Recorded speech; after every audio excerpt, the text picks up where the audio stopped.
You all may have heard that Pine Sap was fired from his job after the Jubilee episode, and I have a message for Mehdi about this.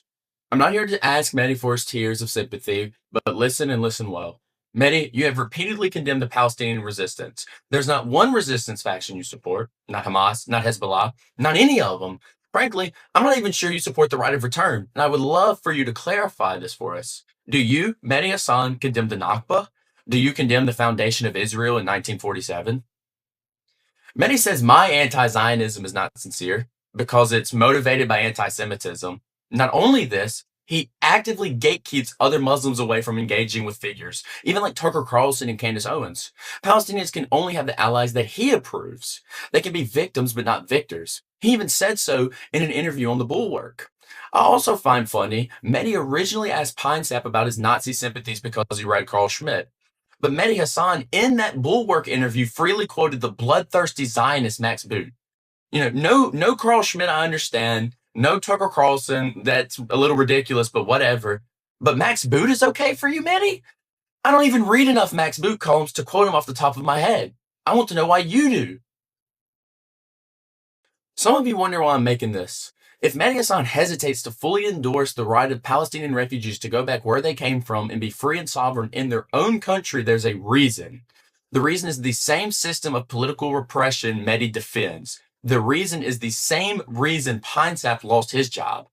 You can say that it's different. You can say that Pine Sap deserves it, that he has all these horrendous views, but it's not different at all. Pine Sap only broke one rule, the golden rule. Don't offend the Jews. Pine Sap didn't only lose his job for supporting Franco. Nobody in the history of the world has lost their job for supporting Franco. That's why he was so eager to brag about supporting Franco. You want to talk about the autocrat turning against you. You want to talk about the first they came and I didn't speak out. Mehdi, you sat down with 20 people, including myself. Probably half of us told you to fuck off and leave the country. I know I did. Mehdi, you yourself made a point in that moment of counting out the people laughing and smiling about being fascists on camera. Not one of them was treated the way Pine Sap was treated.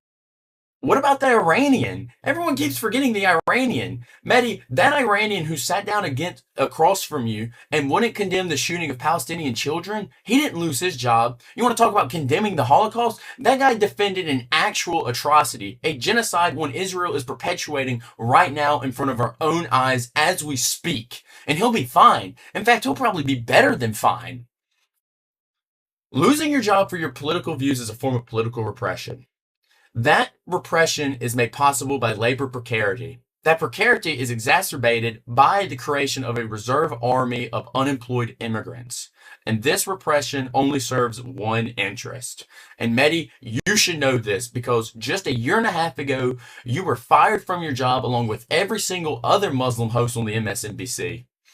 Politically repressive job determination doesn't care about white rights to freedom association, and it doesn't care about brown protection under the civil rights law either. It cares about your frankly milquetoast support for Palestinian rights. I don't like you, and I don't want you here, and I don't like your show, and I do want you to get the hell out of the country. I told you that to your face, and I'm saying it here again. But you losing your show wasn't a win for me or my side, just like Pine Sap losing his job wasn't a win for you or anybody on your side.